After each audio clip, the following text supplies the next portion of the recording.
in my opinion, an old Yoda, it's basically a Yoda, needs to have straight axles. So I did that. And I might need to put some 90mm shocks in there. But that is for another day. Stay tuned.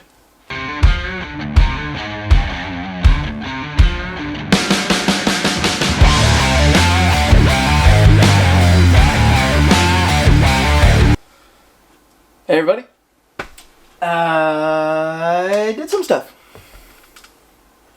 while I was not filming. So, the VS4-10 is what I generally call this thing. I love this truck. This is the first scale build I ever did. It's got some things that I wouldn't do now. Obviously cutting out the bed and stuff. But this is my first build. It was kind of stressful when I did it, but only because I wanted it to be perfect. And sure, some things aren't perfect, but I am extremely happy with how this build turned out. This is literally, aside from the wedding truck, the just married Phoenix, because that has obviously some extremely sentimental value to me. This would be my second favorite truck because of the work that I did to build it. The planning and the stress that it caused. But what I went and did is I took the portals out of it. So a Phoenix comes with, if you get a Phoenix portal, it comes with the F10 portal axles. These are hands down the best axles you can buy for a portal. Obviously they're Vanquish, so they're literally the best axles you can buy. Super strong, amazing axles, the gearing is great. But it was an old Yoda. It shouldn't have portals. Yes, that still has portals, but that's generally staying the way it is. This, on the other hand, it wasn't right with portals. So, the Forgin, well, the Forgin's actually just basically become a Phoenix again. Basically, because the portals are going back on that. I was kind of tired of that truck. There's a lot of things about it I was just kind of had enough with, I was bored with, wanted to change things up.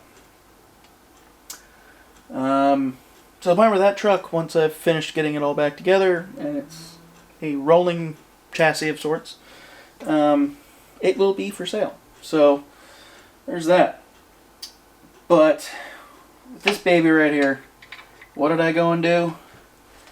I went and put some Vanquish metal D44 axles on it. So they're a straight axle, D44 axle. There's the rear. They have seen some better days. They are worn. But that's how it's supposed to be. Still got the red methods on it.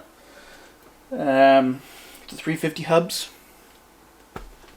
I could probably go narrower, but you know, I've already had to cut a lot out of the fenders to make it work. But that's alright. It kind of has a cooler look. But I felt that this is what had to be done. Putting these axles on it just makes sense to me. It looks better.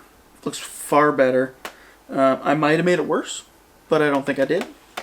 What I also did, and it's a trick I did with the 4Runner, even though with the 4Runner I don't actually have to take the body off because the batteries just pop the hood up and the battery's right there. But to make this one easier, because the battery's in here, just loosen these 4 nuts off right here. two, lift the body right up. And so the 3D printed blocks that are normally part of the IERC body mounting system, sliders, whatever, instead of taking it off from the body here and then having to realign and kind of squeeze it down and everything, it was always a pain for some reason. Now all I have to do, I just flip it upside down, plop it on, we're done. You know, if it starts becoming a problem, getting bound up on things, I'll probably get rid of it and just go back to the screws up top. But I think that's a better idea. But yeah, so that is one of the things that I have gone and done. Still has the 80mm shocks, and you can see in the rear for sure. It's basically, it's rubbing. It always rubbed that much, but you know, I might have to, like I said at the beginning, I may need to put some bigger shocks in there just to get the clearance. The front's fine, but the rear seems to just struggle. Although I think we are maxed out in the front. Like, we're pretty much riding on bump stop. I could tighten the springs too, so there's some things I could do to that. But she's riding low. Full droop, I would think to say on that. But and lots of rub. Lots of rub. So, like, you know, I got some things I gotta fix. Try and get that ride height up a little bit. But even then, it looks just stellar like that. Even if I could try and get these fender flares out, I don't know. But and I cut the window out. So you can now see Daredevil driving the truck. A blind guy should always drive for Blind Guy RC.